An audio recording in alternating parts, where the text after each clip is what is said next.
Hello, and welcome to Vet Talks. I want to talk a little bit about my first deployment into Iraq. In my previous videos, I talked a little about how my initial push into Iraq was it didn't go the way I expected. I ended up having a little fun with the ball. Dropped my first magazine, and my bullets and stuff like that. But we're getting ready to push into. We got the word to go from Kuwait into Iraq. We staged in Kuwait, and we're pushing into Iraq. And one thing that they had told us, we weren't the first ones of our group to go in there, because there's a destination that we're going towards. We're going towards Ramadi, and one of the things that they had told us was, no matter what happens, don't stop. No matter what you see, don't stop. No matter what happens, if a vehicle breaks down, don't stop. Keep going. If a vehicle gets hit, don't stop.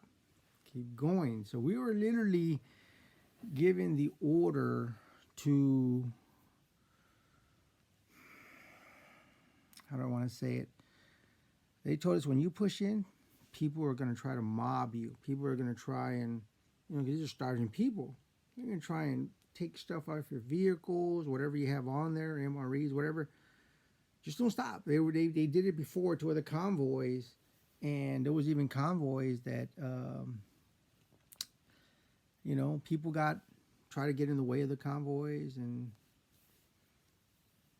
they didn't stop. They kept going.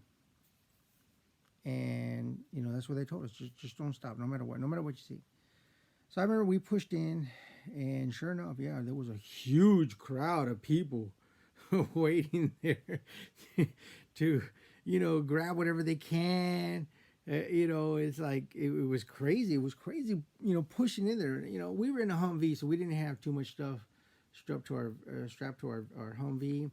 But there were trucks with all kinds of stuff, and there were actually people jumping on these trucks and trying to grab stuff, throw stuff off. I mean, it was a chaotic scene, and we pushed through. We're in a convoy, and a convoy usually consists of a lot of vehicles, right? And all these vehicles are pushing through, and so we're going in, and man, I tell you what, it was a crazy situation pushing in there. And we it was kind of funny because in our convoy there was fuelers. Fuelers are just these big old, basically gas tank, like if you go to a gas station and every time the gas station needs to get refueled, they bring in a gas truck full of fuel, and they'll fill up the gas, and then you pump it into your gas. Well, that's what we had. We had those big old giant gas trucks, military gas trucks, So we had a couple of those. We had some big trucks full of supplies, and we had a couple of Humvees that we were going in. And our job was to initially we're going to push in, and we're going to set off to the side somewhere on the road. And as the convoys come later on after us, they're going to stop in. The idea was they're going to stop into wherever we pulled through. They're going to see us. They're going to stop there, and they're going to get fuel, and they're going to push forward. So part of our job was to count how many vehicles made it, and we would call up to the people that went ahead of us, and we would call up and say, hey, we got convoy coming through, it's got 8 trucks, and let's say the convoy initially had 10 trucks. Well, 2 obviously got broken down somewhere or whatever, and they're going to be somewhere, so they probably need the next supply. They'll call up and say, hey, should be 2 trucks broken down somewhere. But at that point, it's kind of like, we don't have, we're like still in the initial, we're in a war. In a war, you're going to have situations that you just can't control. So we pull off to the side of the road, and we're going to be there for a couple of days. We're going to be there for about 5 days. 5 days, we're going to be there. And I remember the first time we set up, we go there and we just pick a spot, a random spot. We call up and say, hey, we're at this spot, have everybody come here. So we stopped. We just so happened to stop inside the road, and there's these tank berms. Now, a tank berm the way a tank berm was built is you got a tank, and what they'll do is they'll bring a bulldozer and they'll dig into the ground, and basically they'll build like a ramp into the tank berm that the tank goes in. So the tank is surrounded by all this dirt. It's kind of like a protection for the tank. And then the only thing that's above the built up berm of the dirt is you have the tank and its turret. So it's kind of meant to give the tank a little bit of protection. So we set up next to these tank berms. No tanks in there. You know, there was nobody there. So we set up there. And, you know, we got the, what are we supposed to say? You know, you got the welcome wagon. You know, they gives you the welcome to Iraq. First night,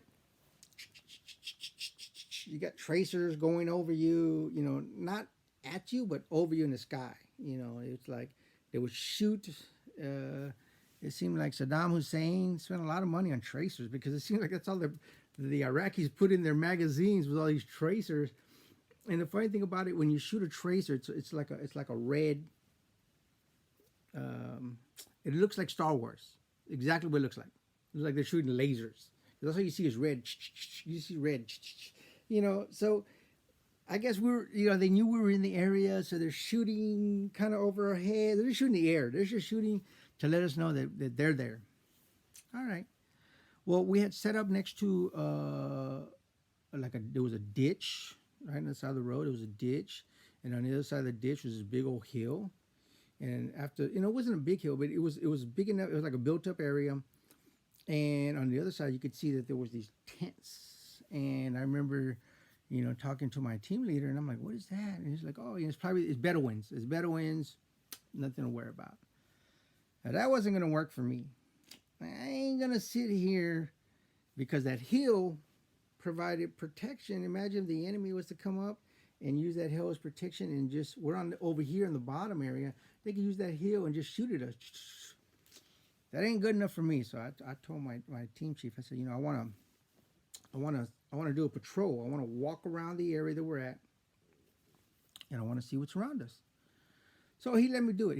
I took another soldier with me, and we went to the ditch. We went along the ditch, and we actually came across this guy. I guess he was a goat herder or something. I don't know what he was. He was just there, and he was like, you know, we didn't have interpreters at that time, but the guy kind of spoke some broken English. And he said, "You guys are here for oil." That's what he told me. I was like, "You guys are here for oil." I'm thinking to myself, no, this is Operation Iraqi Freedom. We're here for your freedom. I'm not here for oil. Why do we need oil? You know what I'm saying? That's not what we're here for. Whatever. I blew him off. He was like, you know, whatever. Didn't think much of it. Second day, a gentleman walks up to our trucks. He walks up. And he shows me an ID card. He is a lieutenant in the Iraqi army. And he explained to me that he was in charge of all these I guess like a tank company, Iraqi tank company or something. He was in charge of putting the tanks where the berms were at, where we were at. He was in charge of putting the tanks there. But when he realized we were coming, when he realized the Americans were coming, and the funny thing was, he spoke good English. He spoke really good English because they taught him how to speak English. You know, that was just one of the things, you know, I guess as an officer, you have to learn how to speak that. But he came and he kind of talked to us. He's like, "Hey, look, I'm not here to fight you guys. When I found out you guys were coming in, I told all my guys, go home. I told my guys, we're not pulling out the tanks. We're not doing that thing." You know, it's kind of like, you know, like when the original forces came in, there was a lot of surrender. You know, these guys just weren't ready to fight it out because maybe they remembered there was a storm or something. I don't know what it was that made this guy give up so easily, I guess, whatever. But the guy kept coming. He would come over, you know, he would talk with us for a little bit and he would leave, and then he would come and he'd talk for us a little bit and he would leave.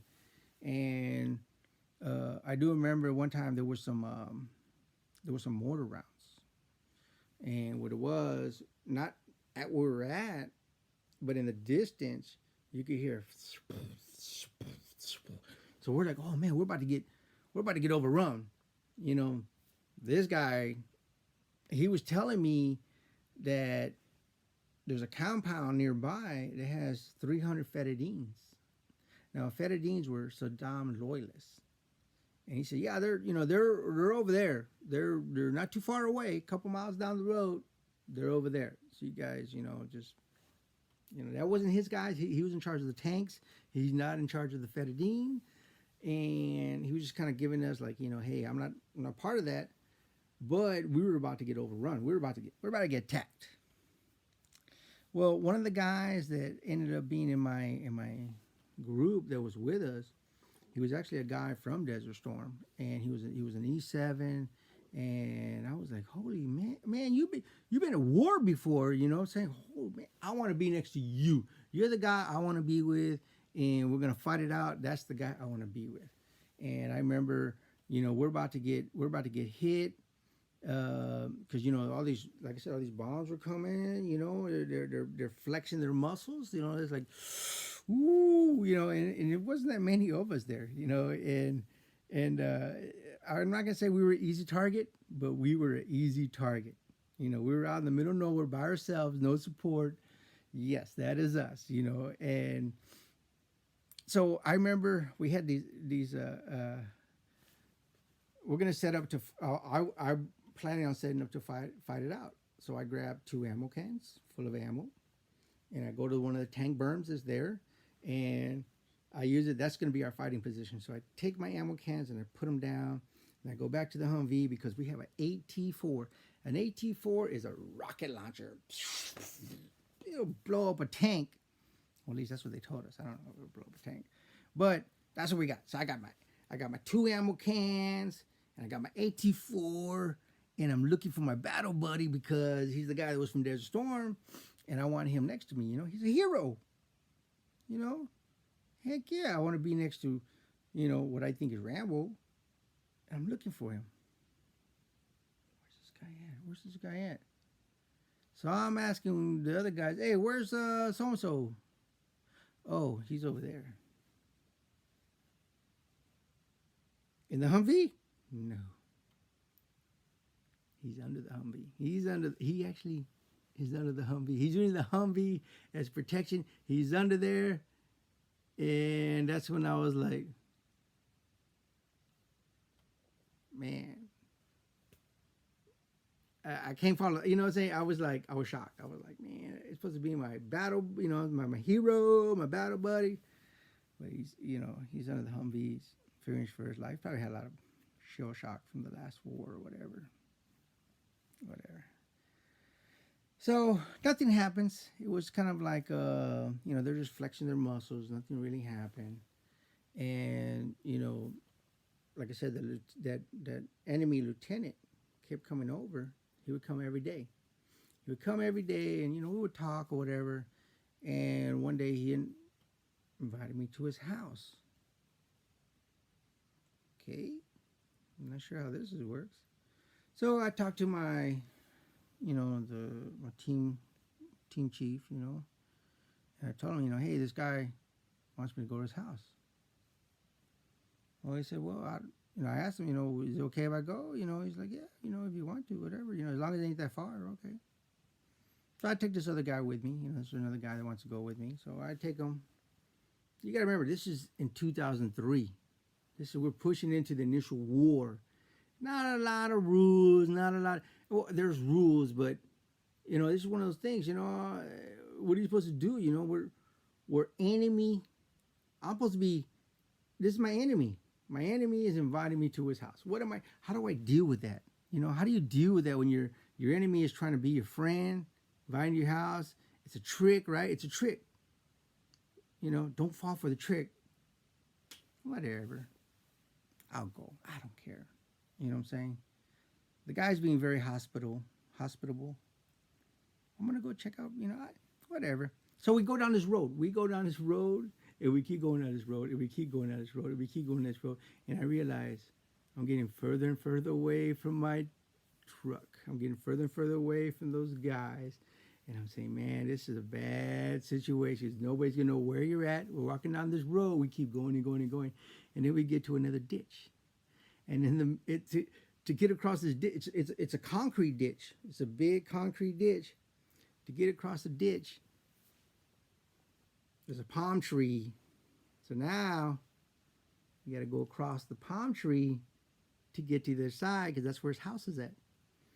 So me and this other guy, we're walking across this palm tree, just me and him, into this guy's house.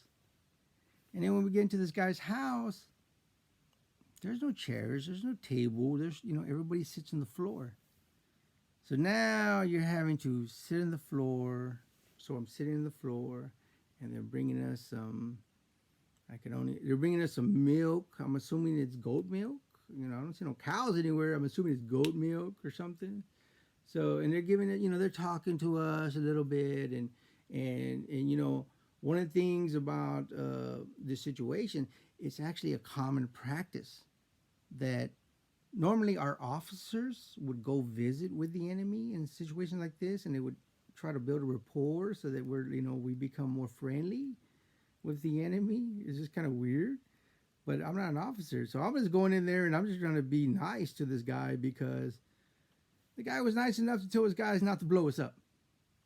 Whatever. Not to mention, I got God on my side. I've been praying, and I'm saying, hey God, don't let this be how it ends, because it's a bad story if it ends like this. So I'm sitting there and I'm kneeling down, or I'm not kneeling down, but you're like an Indian seat, you cross your legs, you're sitting there, and I'm trying to be hospitable and drinking whatever, the milk and eating whatever food they gave to us. And, we had a nice little conversation, nice little meeting. And, me and the other guy, we left and we went back to where we're at. You got to remember, this is the enemy. He could have killed us at any given time. He could have took us hostage or whatever. He could have killed us at the side of the road. He could easily have his guys go in there, show up with a tank, and just blow us all away. That's how easy it was to kill us. So, I built this good rapport with this guy, and, he would still come and visit us afterwards, but it's one of those situations where I was like, this is a bad idea. I got myself into a bad idea, but thank God it didn't happen that way. It ended up being very nice, very cordial. Like I said, nowadays it's one of those things where officers would normally meet with enemy leaders and they would try to build a rapport to say, hey, we're not here to fight you.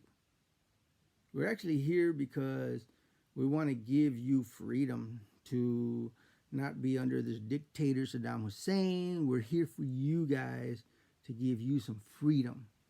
So I think he kind of understood that. I think that's why he didn't, straight up just kidnap us or kill us or whatever, because he realized that we weren't a threat. We were there to help.